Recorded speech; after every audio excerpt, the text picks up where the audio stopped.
Welcome to Nick and Dave Deep Dive the Metaverse, a podcast exploring cult classics, subculture, and geek media. I'm Nick. And I'm Dave. And we will be your tour guides for this hot take of David Lowery's 2021 chivalric romance, The Green Knight. I don't know if I would have genred it chivalric romance. That's what it said at the beginning of the movie. Yeah, there's not a lot of romance. There's a whole lot of art film going on here.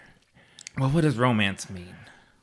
I guess maybe the romanticizing something, the idea of chivalry and honor. Yeah. It certainly wasn't like romance regarding love. No, it is not. No, I wouldn't say that at all. It's not a romantic film or a rom-com or anything there's no like calm that. in the whole movie. Well, there's a couple laughs, some small chuckles. Sure. So we just went to see this movie today, and we came immediately here to the Pod Cave right after watching it so we could have the hottest of takes.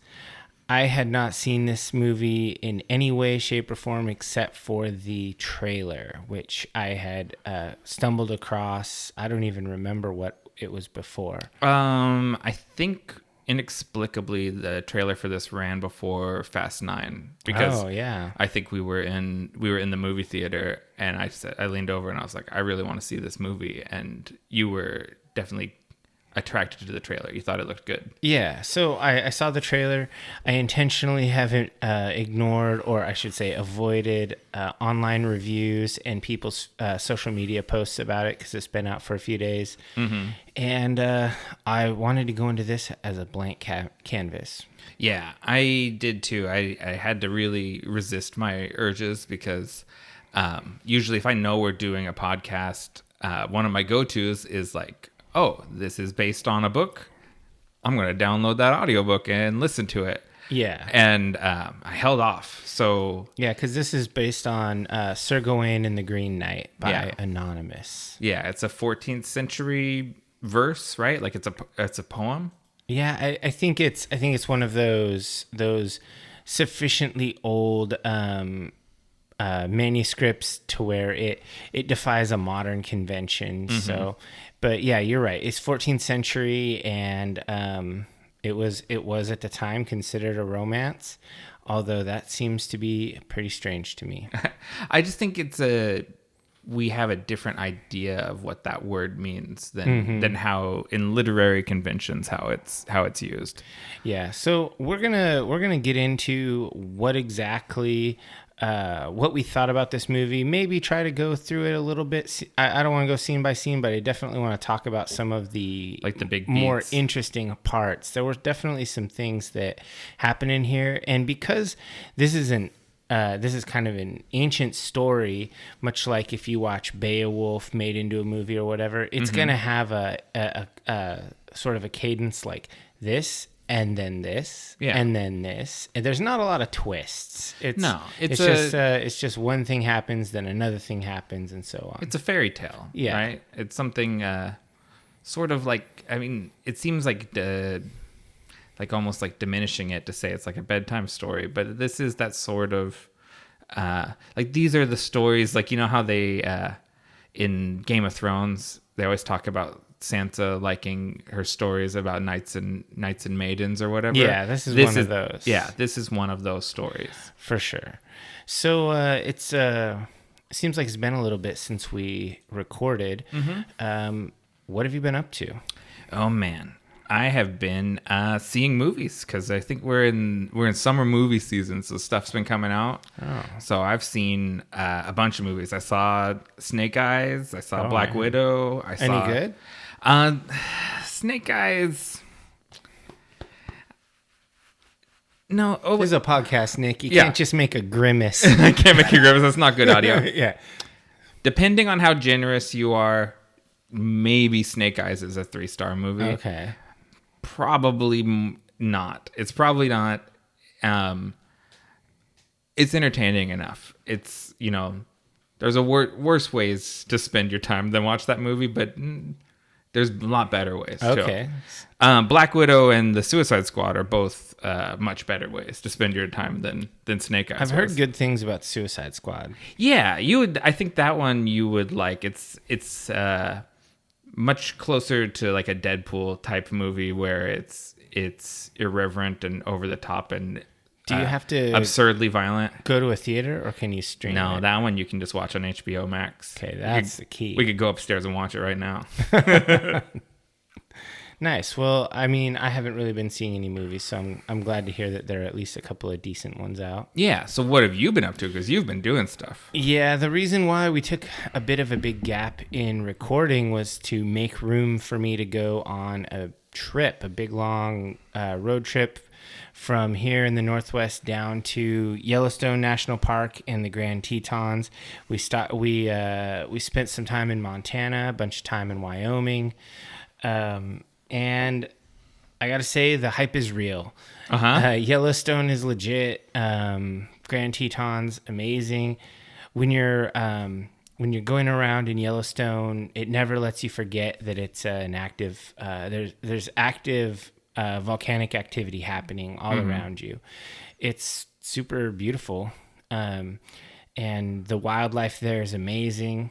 The Grand Tetons, I almost like the Tetons better, not because it has something like, I mean, it's really beautiful mountains, but I'm from the Northwest. I spent a lot of time in my youth in the mountains, but these are different. They're these big kind of storybook mountains that are huge, craggy, and sharp, but also the crowds are way less than in Yellowstone. Interesting. The Grand Tetons Park is, it's adjacent. You drive from one park to the other. So, and what state is that in? Wyoming. That's in Wyoming. Okay. Because I have driven through Wyoming on my way to Colorado, and at least the parts of Wyoming I saw were a whole lot of nothing. I just saw flat land and fracking fields. Yeah, western Wyoming is where the mountains are. They're the place where you go to see the things.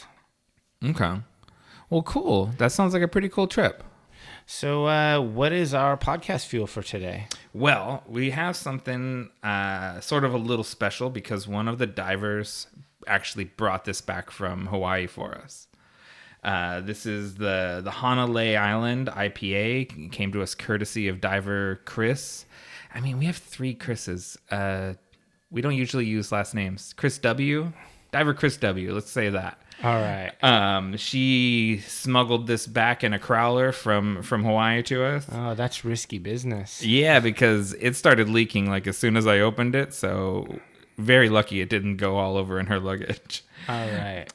It's a session IPA, 4.5 ABV, 40 IBUs, and it's pretty tasty. Yeah, I'm digging this. I took one drink and I thought, wow, this is something I could definitely, I could drink a lot of. So it's good to hear it's a session. Mm-hmm. I think, Kona doesn't get a lot of love because they're similar to Widmer here. They're Craft Brewers Alliance brewery, and maybe they're not craft beer, but I don't know. I've had a lot of Kona beers, and generally, I'm satisfied. Yeah, if you go to like a barbecue and you open the cooler and you see a Kona, you're like, okay, this is gonna be good. Yeah, I go, longboard lager. How about it? Yeah, you're not gonna consider this to be one of these micros like we have in town or whatever. It's a little bigger than that, but still, I think fondly of Kona. I've always liked their beers. I've never had a bad one, I don't think. And I always like, because, it's served a lot when you go to Hawaii. So it just puts you in that island mood when you drink it. That's part of why I like them, like you said, for barbecues and stuff. Cool. All right, so let's take a short break, and then we'll come back and give a hot take of the Green Knight.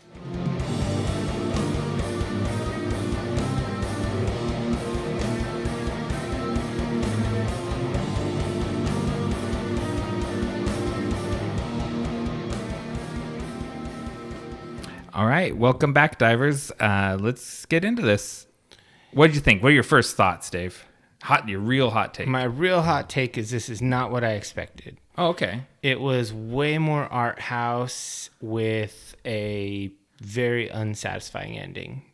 Oh, you wanted something a little more definitive. It is an ambiguous ending. Yeah, I wanted it to like end in some way. Like it just sort of like, and then it's done. But we'll get there. Okay. What about you? What was your hot take? I've really been looking forward to this movie a lot, and I understand what you're saying, but I need more movies like this in my diet, my film diet. Well, you do keep a steady stream of trash coming in. Yeah, with your comic book movies. I consume a lot of pop cinema, and I need to also get some of this crunchy cinema, like where it's like, what did that mean, and what's the significance of his saffron colored cloak that he wears? Yeah, and it's like there's a lot of symbolism and a lot of stuff to unpack. I'll be rewatching this movie. Yeah, I think that this is one that definitely bears a second watching. If you're going into this movie thinking it's going to be like an action adventure fantasy movie, it absolutely is not. Yeah, there's virtually no action. Yeah. There's pretty much no action. It's just a drama. And it's really beautiful. That was one thing that really struck me, is the way that it's shot, the camera work, the costumes, the sets. They're all just so beautiful. This is a really vivid looking movie. I'm not going to say the colors are bright, but everything is super saturated. Yeah. And the crazy thing is that this movie was made for only $15 million. Interesting. Yeah, there's not a ton of like intense special effects. There's a CGI fox, and there's some giants, and certainly a titular green man, but I think he's mostly makeup. Yeah, mostly a guy. Yeah. So there's not a lot of effects. It's a very kind of simple movie. And kind of to your point, like the way it's shot, especially in the beginning, there's these long tracking shots just of giving you scenery and castles and kind of entering into the castle, and it's all lit with I don't know, what do you call like a castle window, but it's lit naturally with sunlight coming in through the windows and through candles and braziers, so it's very dark. Yeah, the inside of the castle is really grim, and it gives you that feeling immediately that you're in like a historical place, and this is sort of the Dark Ages. It's not like if you watch like A Knight's Tale, where every scene is super well lit, even in the castles and everything like that. So yeah, that's a deliberately anachronistic movie, down to the modern pop music. Yeah, and stuff obviously, that's in it. yeah. Or this is definitely going for. I don't want to say like a traditional vibe, because they do some, what you might think non-traditional things, like with like colorblind casting and stuff like that. It's not slavishly historical by any means. It's No. But it's You have people who are supposedly siblings who are of different ethnicities. Yeah. So it's definitely a fantasy in the fullest like casting sense. Yeah. And that didn't take away from the story in any Oh, not way. at all. I think the actors did a good job. And I think that also, there is an underlying statement on Britishness in the movie, like what it means to be a Brit. And I think that's part of the casting. Yeah, the lead in this movie was Dev Patel, and he's a really great actor. He's been in a ton of things, and he's award-winning actor, and he really does a great job in this movie. Yeah, it's kind of crazy. He's I first, probably with anyone else, like the first time I saw him was in the show Skins, which I guess was probably in the early 2000s when he's a teenager. And yeah, he's grown up to be quite an accomplished actor. It's pretty cool. Yeah. So let's kind of start this off. Like, it started off in, they never call it that, but it's in Camelot. And he's essentially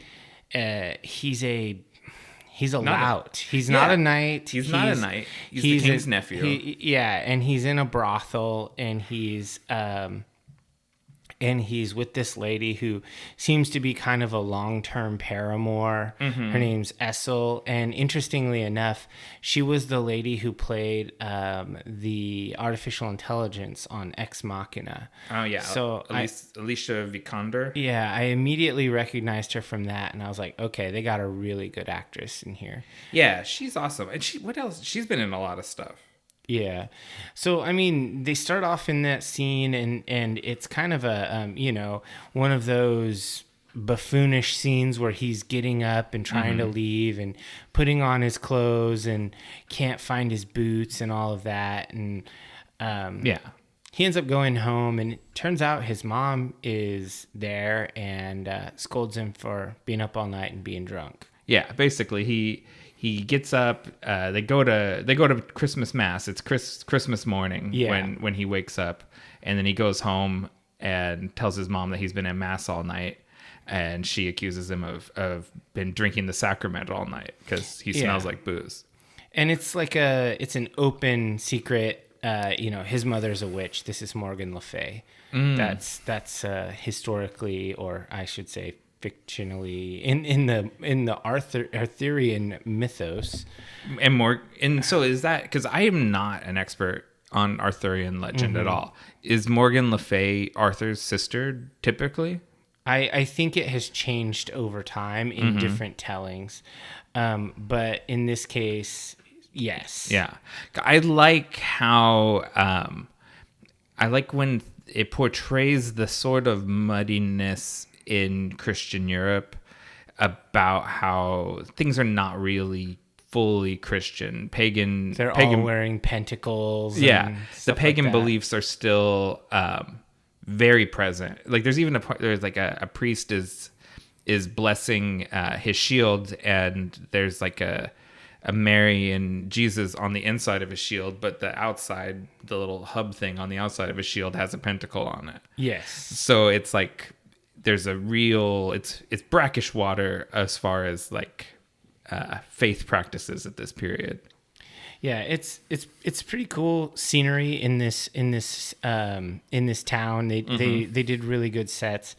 So basically, Gawain then wants to go to the party that evening that the king is having, and all the knights will be there because he wants to be a knight.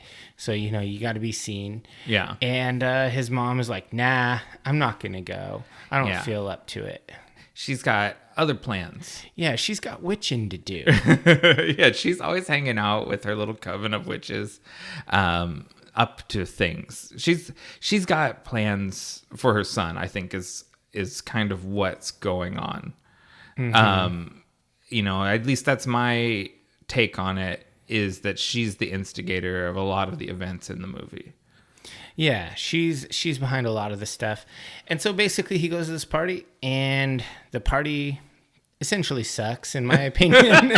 It's boring. Well, they're just knights, right? Like they're just hanging out drinking. They're just hanging out. I don't know. It's pretty cool to look at the Knights of the Round Table.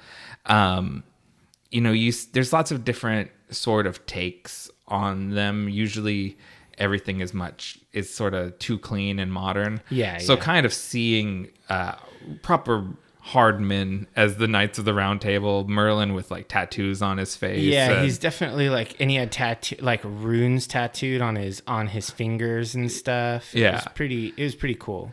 And could you pick out any particular knights? Do you know enough that you'd be like, oh, not really. That's Lancelot. I really want to watch this again, or maybe some nerdy website will do a breakdown on it or something. I'm sure there's already a ton of YouTube videos. Yeah. So basically, they're in this party, and somebody busts in the door and rides the horse into the middle, and it is the Green Knight. He's a dude with a green, like a wooden face. It's a green man's face, right. And he's got natural like vines and stuff on him, and he's wearing armor and on all of that, and he has this big ass grim axe, and he says he wants to play a game and challenge any of these brave knights, that any of them that can land a blow on him, they'll win his green axe. And then in a year, they have to bring it back to him, and he gets to do an equal blow on them in return. Yeah. See, I think you got the gist of the bargain pretty well. I don't think Gawain got it. No, he's like, I didn't understand. It's like, oh, so if I can hurt you, I get the axe for a year, and then you hurt me back. Basically, that's what he said.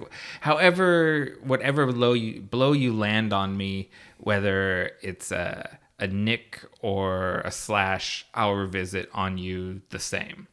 Yeah. It seems very cut and dry, right? This is a kind of a typical sort of like wizard bargain or like any sort of magical bargain. But Gawain is a hothead wanting to prove himself. Yeah, and I think Gawain believes that there will be a fight. Like, he's going to get to prove how good he is. Like, I'm going to be the one that lands the blow because I'm good. And so he can prove how, he's done something heroic. Because earlier his uncle is, asking him, tell me a tale of yourself. And he's like, I don't have any. There aren't any tales. And they're like, yet. There aren't any tales yet. Yeah. The queen says that to him. Yeah. And yeah, Liza Tully showing up as Queen Guinevere. That was pretty cool. All through this movie, everyone is trying to get him to make good decisions. Like, literally every person he talks to kind of tries to steer him the right way. And he always makes the wrong call pretty much through the whole film. Yeah. And so, like, the Green Knight makes the challenge, and the king is like, I would fly across this table and strike you myself, but my body will not do it. And he asks if any of his knights will comply, and all of them are just kind of looking around like, I don't want any of this business. This is witchcraft. This is tomfoolery. And of course, young buck Gawain is like, I'll do it. And he jumps into the middle, and he's like, I need a sword. And nobody will give him a sword. So he gets his uncle hands him Excalibur. Yeah. It's pretty heavy. It's like one of those, like, it's none of this stuff is stated, right? Yeah, they don't say, here's Excalibur, I'm King Arthur. They never say that. Yeah, it's like the lady of the lake rose it aloft and I took it from her hand. No, it's all implied. When Arthur pulls out the sword and like the moonlight shines on it, it's like, oh shit, that's the sword. Yeah. The titular sword in the stone. And so he's squaring off against Green Knight, and the Green Knight, and he's all in a fighting stance, and then the Green Knight kneels and says, strike me. And then he turns his head, like, cut off my head, I don't care. And Gawain, he hesitates. He's like, I don't know about this. And then finally he's like, you made the challenge, and I will accept the challenge now. And so he turns and he cuts off the Green Knight's head right in front of everyone. And, maybe Gawain was thinking, if I cut this fool's head off, he's dead, and I get the axe, and I never have to go there in a year because the guy's dead. Like, if he's not thinking with fairy tale logic, he's just thinking, this guy's done, story over, I beat the Green Knight in a duel, and I have the green axe. Yeah, it doesn't go that way. The Green Knight stands up, picks up his head, and does a Sleepy Hollow out of there laughing.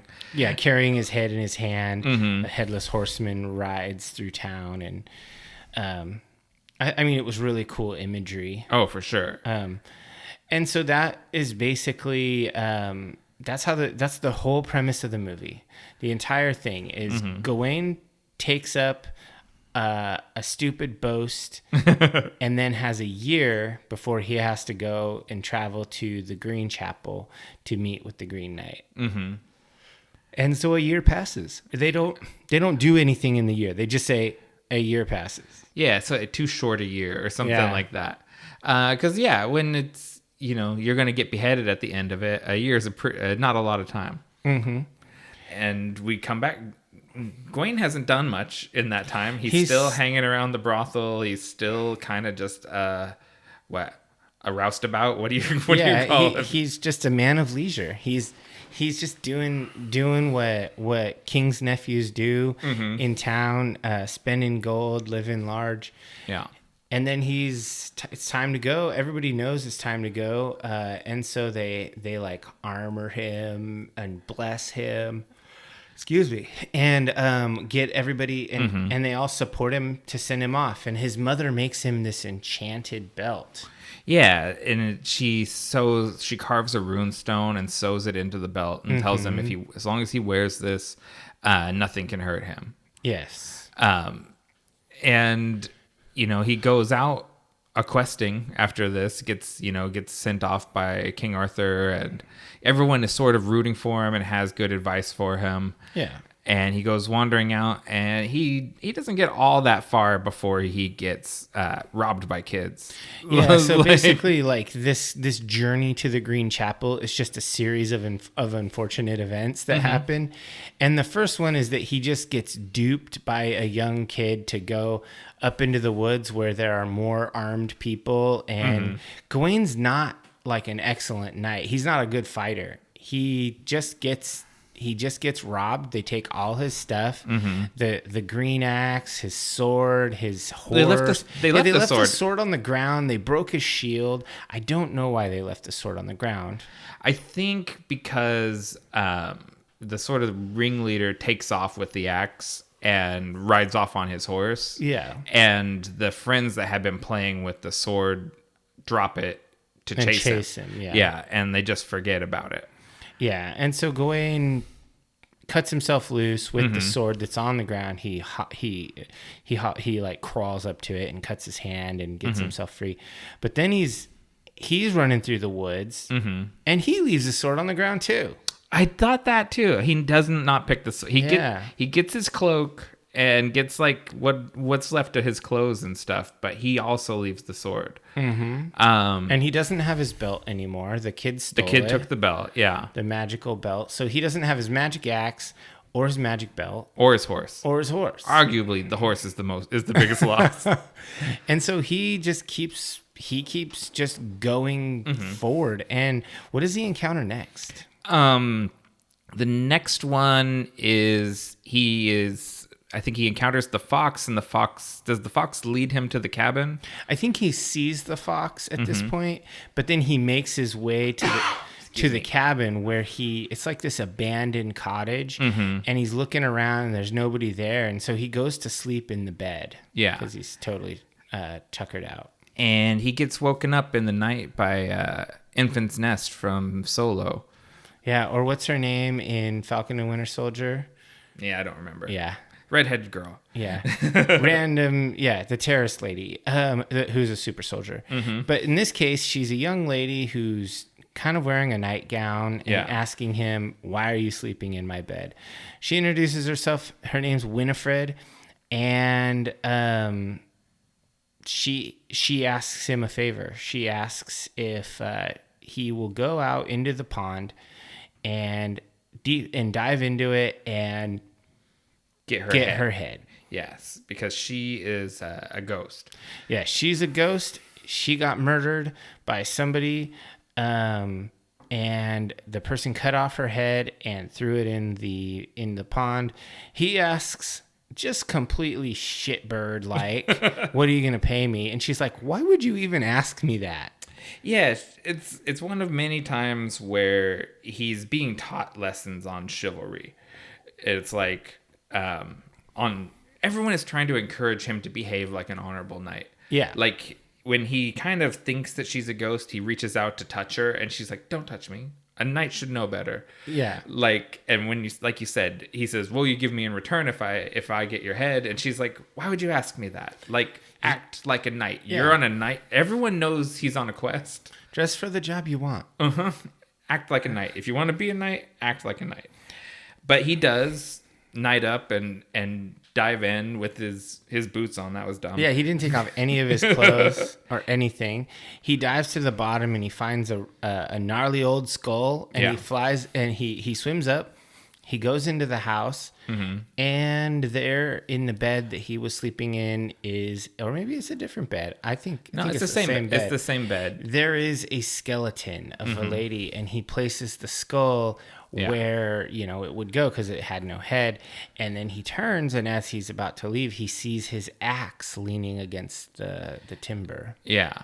Well, and the head talks to him too. Because that's true. It does. Like when he gets in there with her head, and she goes like, "Now I can see thee," because earlier she didn't know for sure that he wasn't the same Lord that had killed her.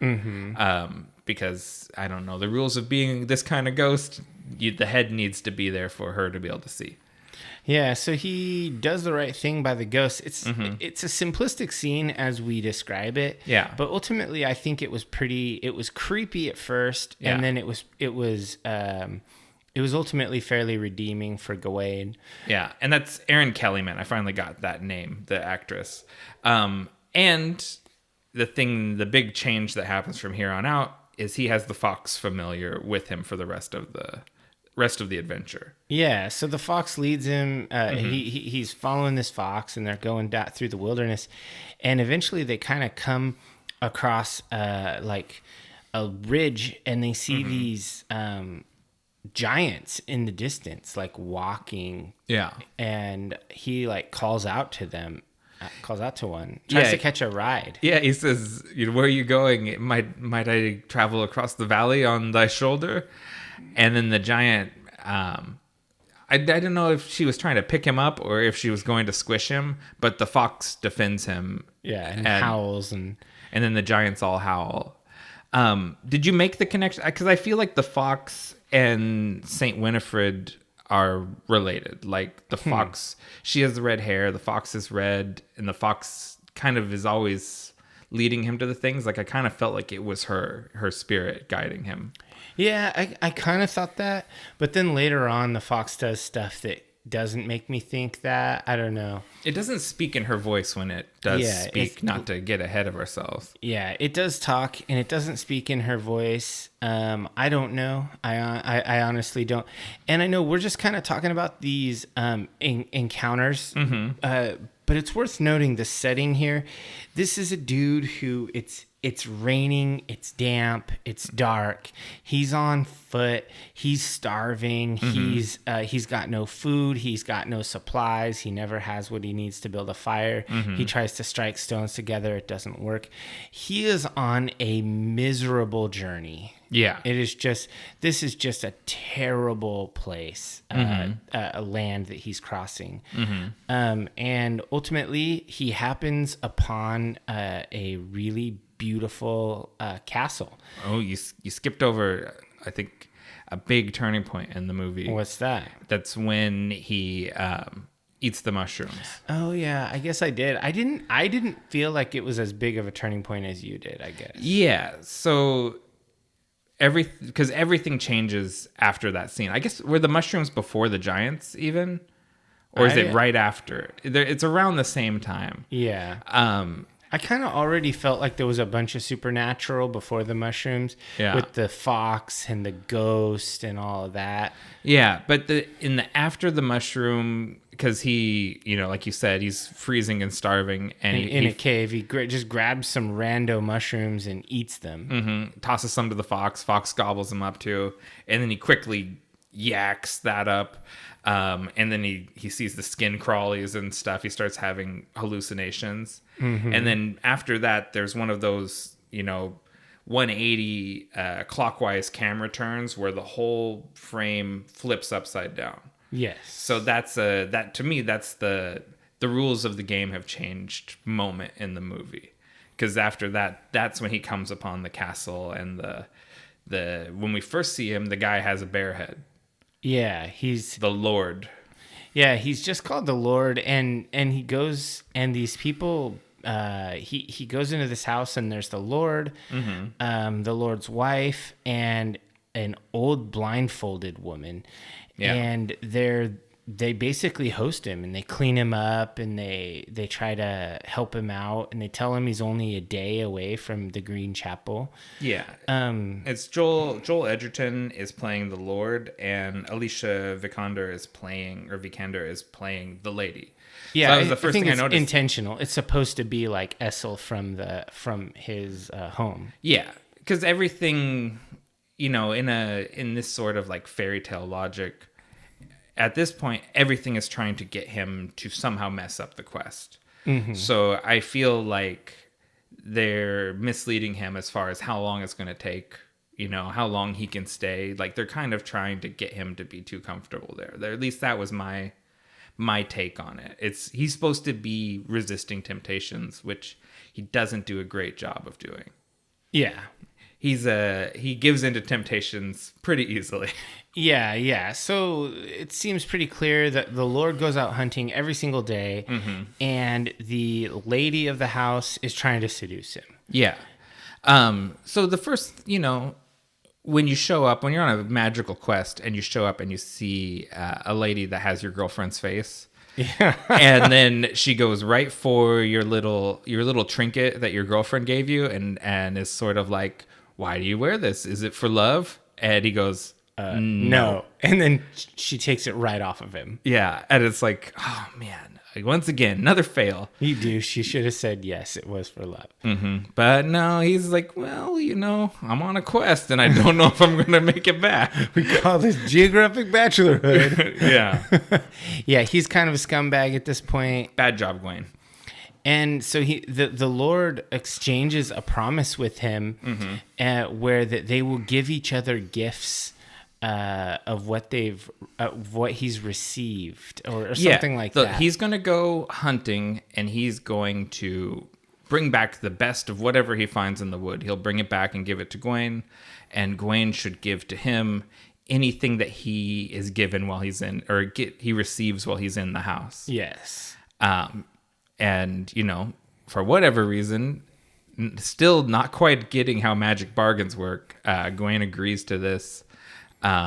And he gets given he gets back his magic belt, basically. Yeah, the lady gives him his magic belt, but says this is something that she wove herself. Mm-hmm. And it's a whole psychosexual thing where she's tempting him, mm-hmm. and he said he tried, he does all right as far as resisting, but there is a sort of I don't know, what do you call it, a off-camera hand job, like it wasn't. Yeah, we'll say that some sort of interaction occurred, and mm-hmm. Gawain makes a mess all over his new belt. Yeah, and she tells him, "You're no knight." Yeah, she basically does the dirty with him, and then says, "No, you're a bad guy." Yeah, you weren't supposed to do that. You were supposed to say no to that. And I mean, because he's being tested and tempted this whole time, mm-hmm. and so he's basically like, I'm out of here. Okay, fuck this place. He puts on his magic belt, he puts on his cloak and all that, and grabs his magic axe and just runs off into the woods. Yeah, and the Lord catches him before he gets too far and is like, "What about our game?" And Gawain's like, "Nah, I don't want to play the game. No, let's forget it." And it's again. So the Lord says, that I had this thing for you, and he brings up a bag, and he's got the magic fox in the bag. In the bag, yeah. And because the Lord is not a bad guy, the Lord lets the fox go. But if Gawain had done the knightly thing and given him the belt, then he would have been rewarded with the fox, and it should have been a good lesson on honor for him. Yeah. But again, he failed. Like, everyone is trying to make him be better, and he's just not doing a great job at it. And the Lord is basically like, so what did you gain while you were in my castle? Because mm-hmm. now you have to give it to me. Yeah, and he's like, nothing. Yeah. Forget the game. Let's part each other. Yeah. Oh, bad Gawain. Bad. Yeah. So the Lord gives him a kiss, and it's essentially symbolic. Mm-hmm.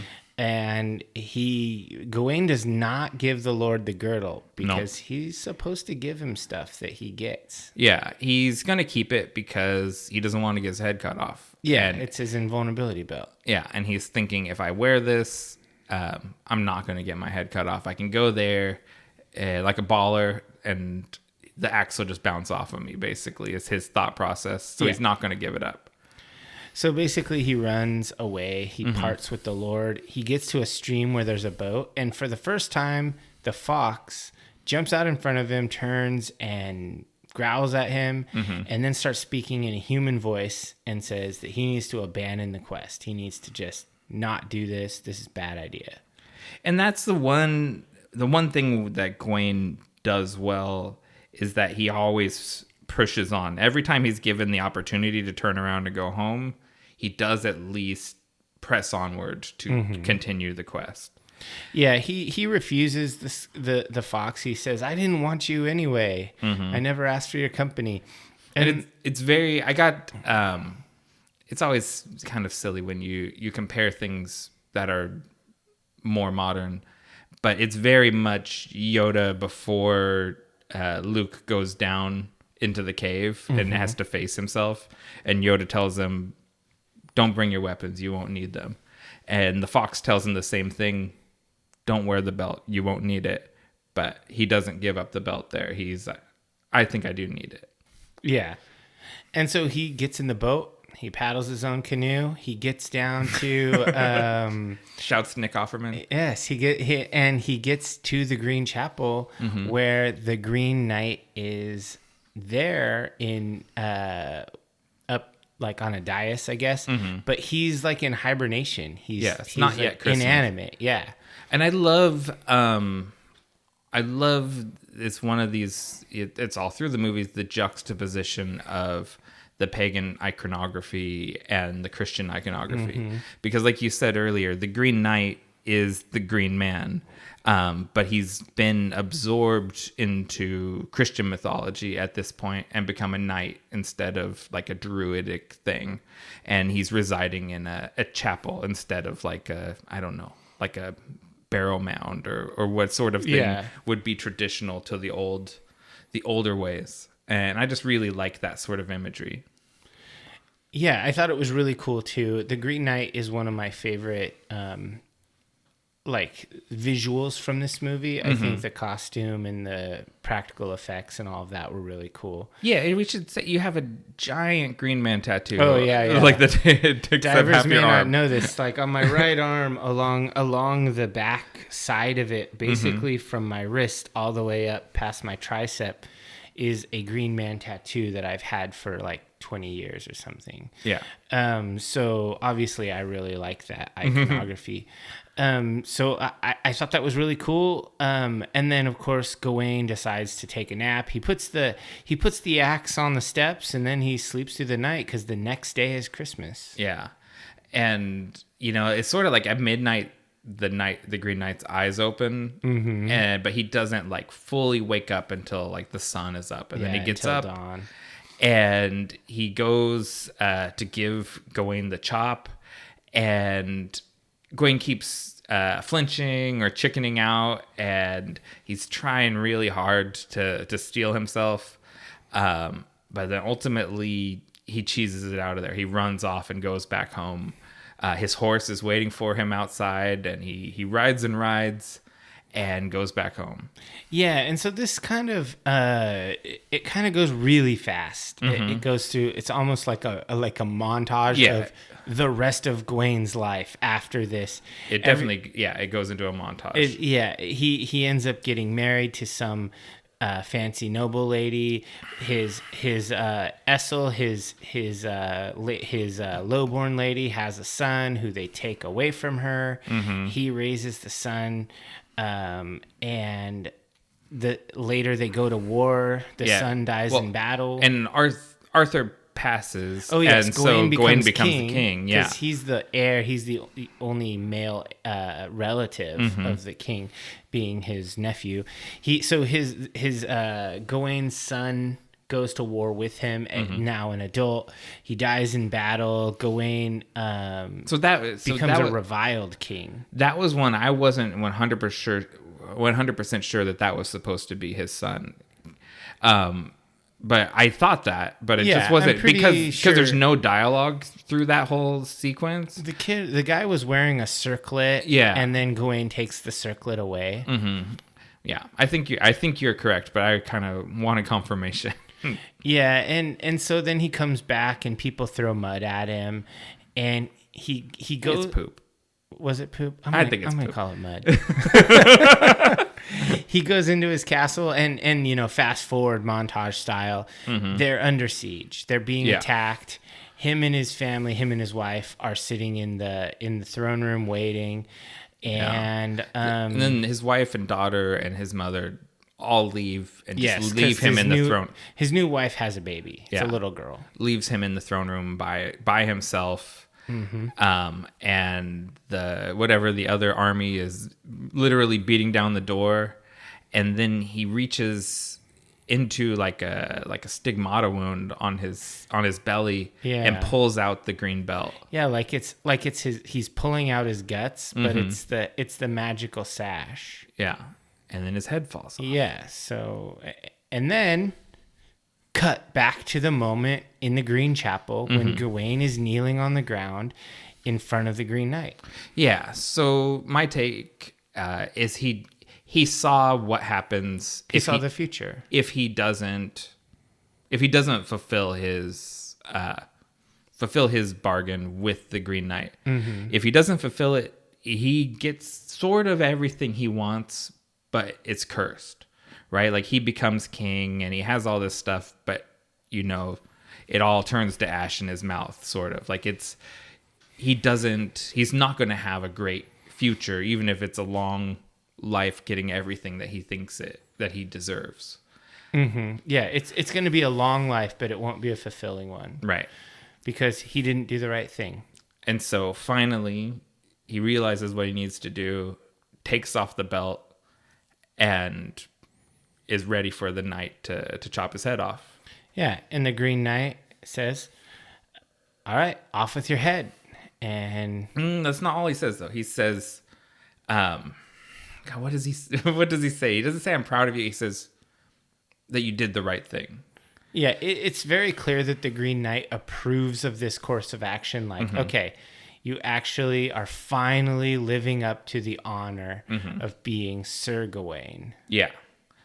And is that, he doesn't tap him with his axe or whatever. He doesn't dub him. Yeah, but he does sort of like a blessing, and taps his shoulder. And I think like that's the moment that he becomes Sir Gawain, the Golden Hearted, or I think that's his title, right? Yeah, in mythology. I don't know. Yeah. Honestly. But then he dies. So there you go. You think so? I don't think so. I mean, I don't think he actually dies at that point. But we don't know because the movie ends. That's where the movie ends. Right there. Like, after the Green Knight says, "Off with your head," it then literally just cuts and the movie's over. That's true. You don't know what happens. You don't know what happens. It just goes, I guess, we can look to mythology to know what happens. We can, Well, there's a post-credit scene where there's a little girl in the throne room and she is playing around and she puts on Arthur's crown. Mm-hmm. I don't know if that's the same girl.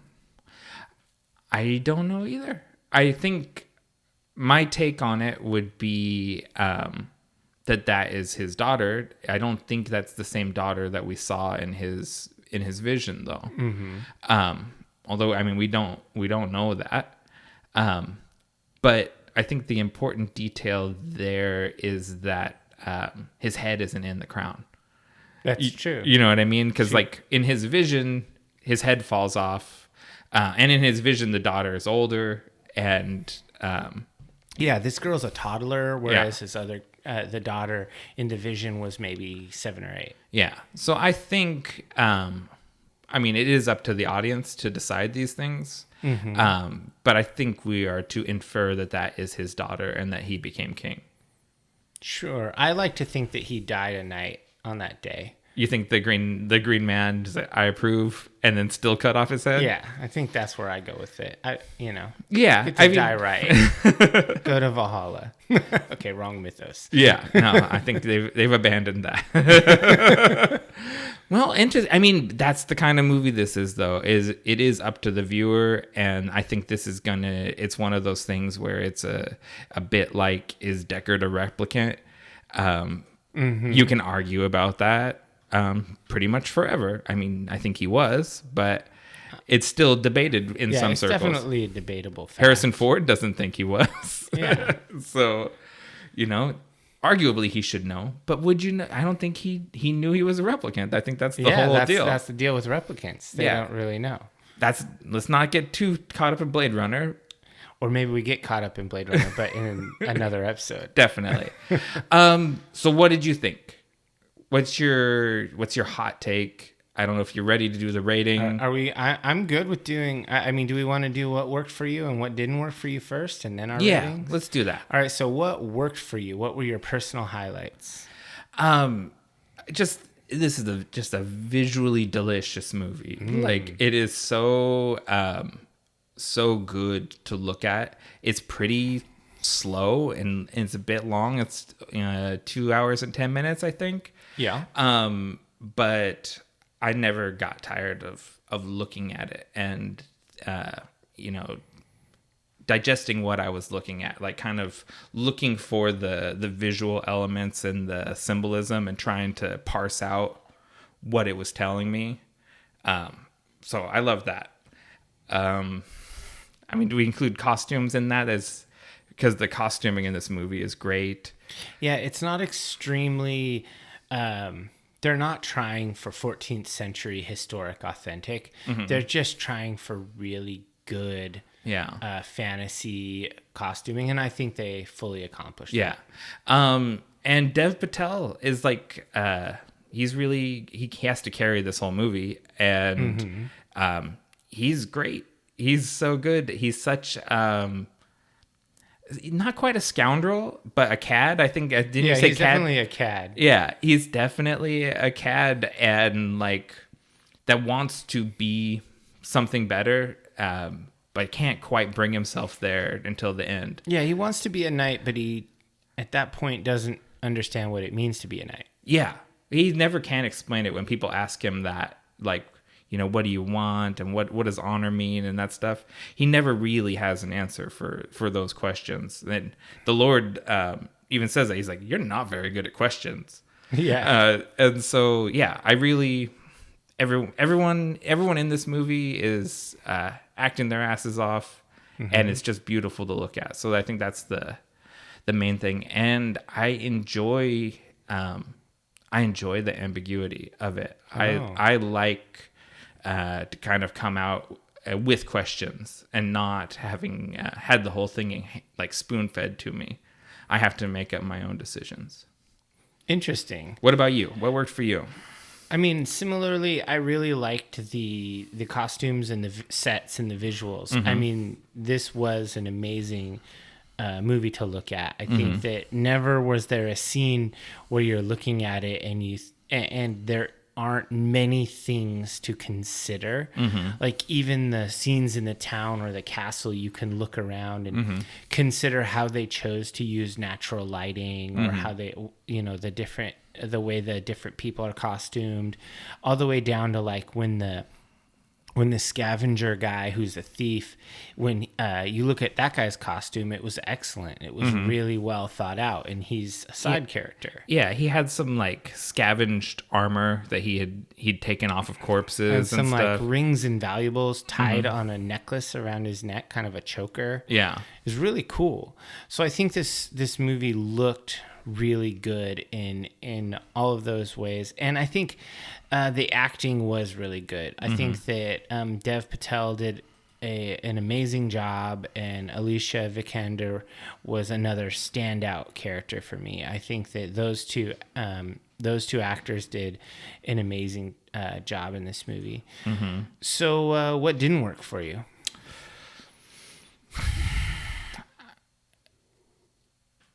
I don't know. If I say I would have liked a more satisfying conclusion, it will be like I am going back on what I just said a second ago.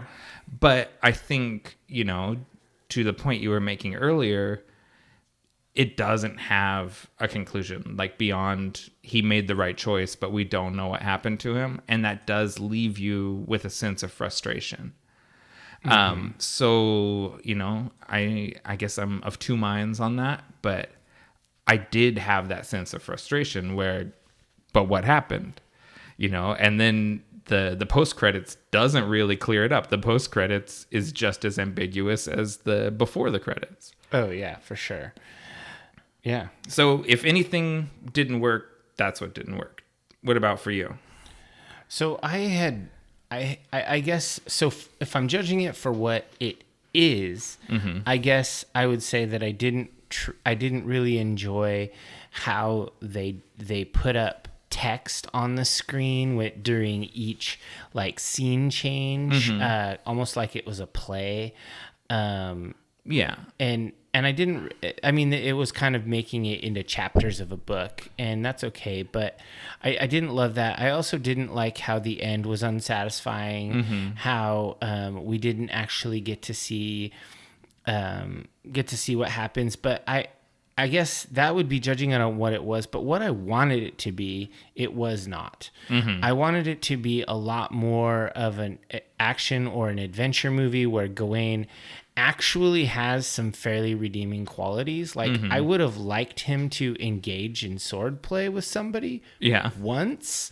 Like never does he do anything knightly in the physical sense. No. He literally gets beat up by 3 kids. Yeah, like they seem like they're like 15 years old probably. Yeah, and he's like armed and armored. He should have been able to take him and out. on a horse. Yeah. So I wanted him to be at least somewhat more heroic than he was. And I wanted this movie to be a little more I don't know, like a little more heavy. I like if adventure-y or like if the Green Knight was a little more present in the movie. Cuz he's not except for in the beginning and the end. Right. I don't know. It just wasn't stylistically how I would have preferred. But of course, I wasn't the director or the writer. And so for what it was, I think my main complaint was how it ended and how they did a bunch of literary style chapter changes in the middle of the movie. I just think it was ham-fisted and unnecessary. Interesting. So we described this to the divers. Although hopefully, if you listen to this, you've seen the movie. There's sort of like title cards or scene cards, and they're done in the style of like an illuminated manuscript of the time. So it's just about having that vibe, that poetic verse vibe to it. But that's fair if you don't like those things. I think that's a fair observation. Yeah. Interesting. So what's your rating? What is my rating? This is a tough one because it's utterly beautiful. Like the movie is visually stunning, and the acting was excellent. And this is an art movie, and I don't generally like art movies. They don't leave me feeling satisfied. They leave me feeling like like disquiet. Yeah. So I don't generally love those movies. So if I'm rating it on the how much Dave liked it meter, that's one score. But if I'm rating it on how good was it for its genre, for what the artistic intention was, that's another rating altogether. Right.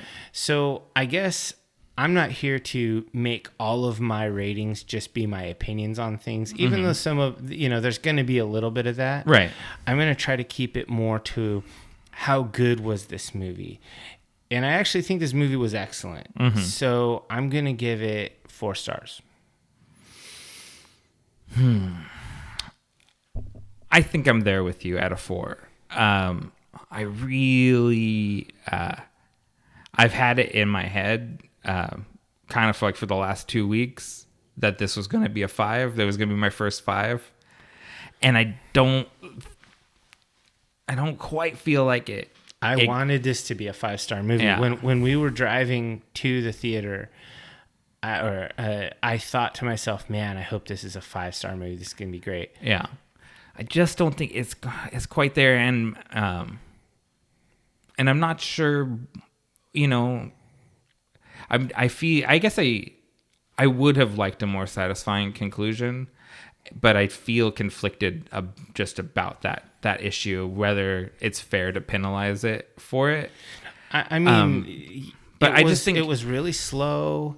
It was not. The plot was hyperlinear. Mm-hmm. It was. I mean, there were a lot of things in this movie that were to be desired. If it was a 5, I don't think there'd be any question. Yeah. And so ultimately, that's why I'm falling on the 4. Yeah. Because I think it would be obvious. So yes, 4 stars. Great. So let's go ahead and take a break, and then we'll come back with our finishing segment.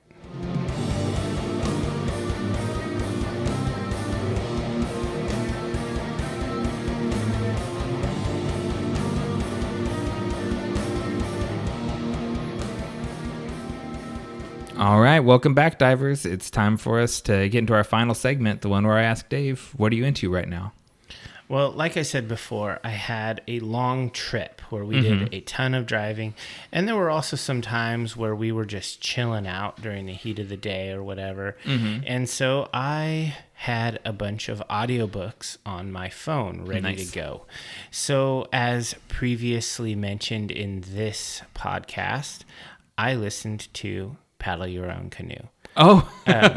Nick Offerman's autobiography. And I listened to multiple audiobooks, but this was the one that I was trying to find excuses to listen to. Like I was going to it, and I powered through it. It's over 10 hours of listening, and I powered through it in just a few days. So it was really great. So this is an autobiography by actor Nick Offerman, and it's narrated by him, so he has some nice little asides in there. And it's really interesting. He's an interesting guy, and if you don't know who he is, he's the guy who plays Ron Swanson on Parks and Recreation. That's kind of his most famous role. And that role was written specifically for him. Yeah. So there are tons of similarities between him and Ron Swanson, but there are also tons of differences because the character is intensely exaggerated. Right.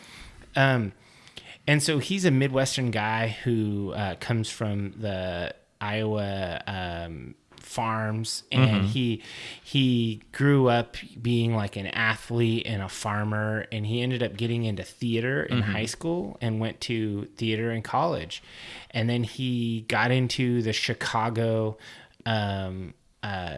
theater scene. So basically he's through and through a stage actor. Right. And he eventually moved to LA and broke into TV and film. And this book is filled with stories about his life, where he tells the stories and talks about the lessons, and he's got all sorts of folksy wisdom that he gives out. So that, and in his own words, he says, so that you can live a delicious life. Yeah. And he's really, his style of pragmatic charm really resonates with me. And it will not resonate with everybody. I understand that. Right. Because he is the type of guy to say, pick yourself up, dust yourself off, try it again.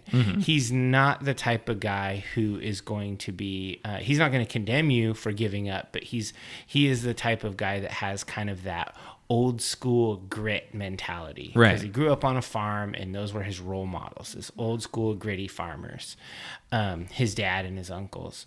And even so the different people in his life. So I can really get behind that. And then after I read or listened to this, I was looking for more. He has several more audiobooks, but I wanted to do one that's a little bit different. So I picked up a special called All Rise. It's about 2 hours, and this is one of his live performances where he does tours and does like spoken word stuff, kind of like Henry Rollins or any of these others guys. He hesitates to call himself a stand-up comedian. He more calls himself a humorist. Yeah, I saw him and his wife, Megan Mullally, or Mullally. I'm messing up her last name. I think it's Megan Mullally. Mullally. I saw their stand-up. I mean, stand-up isn't quite right. They play music and tell stories. He plays guitar and sings. Yeah, so it's a little bit more than just stand-up, but I have seen one of their shows, and recommend for sure. Yeah, so it was really good, and he is particularly scathing when it comes to condemning right-wing politics.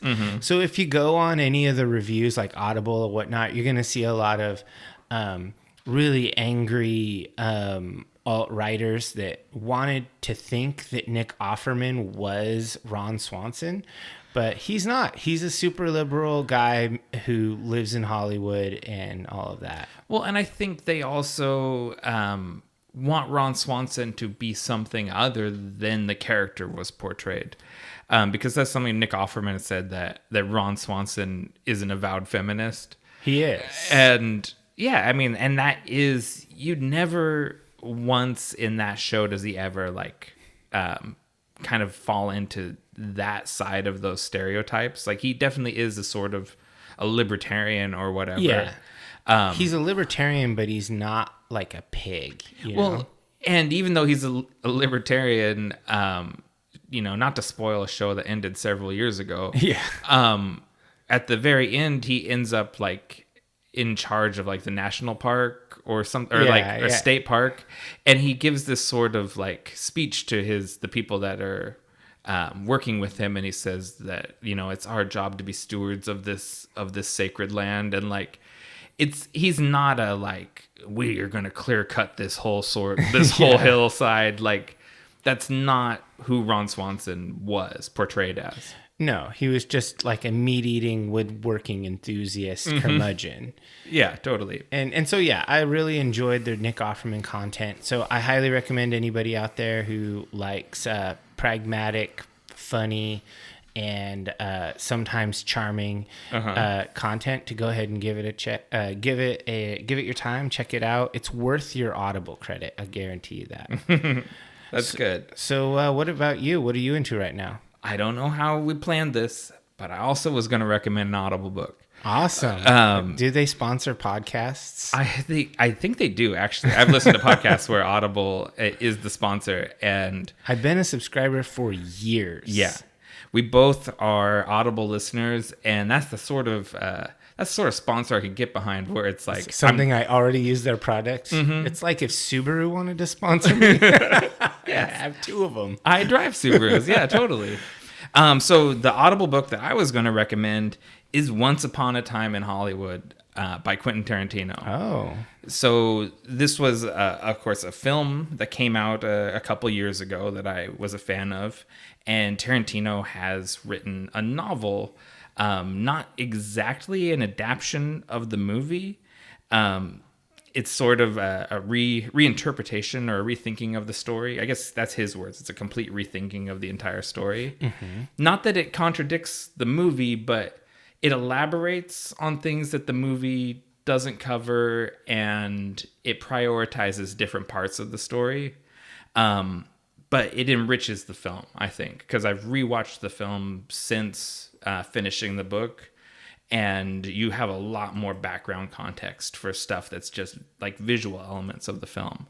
And the audiobook is narrated by Jennifer Jason Leigh, and I really enjoyed it. So that was going to be my only recommendation, but you did 2, so I'm going to do 2. Was it 2? I call it 1.5. 1.5.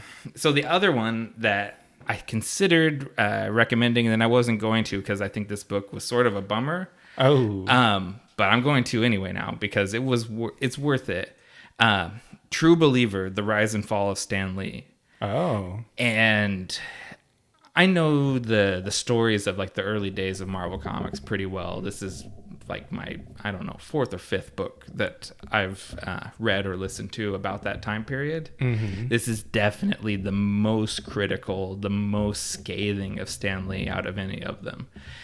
It's a hit piece. Like, it does not paint him in a good light, and it is a bummer of a book. But I think the book is unfair, but I don't think it's unfactual really at any point. How is it unfair? Because I think it is so fixated on the negative that it doesn't really make him a fully complete person. Okay. You know what I mean? Like, no one is just their shittiest behaviors. And this book would have you kind of judge him by his character failings, which are plentiful.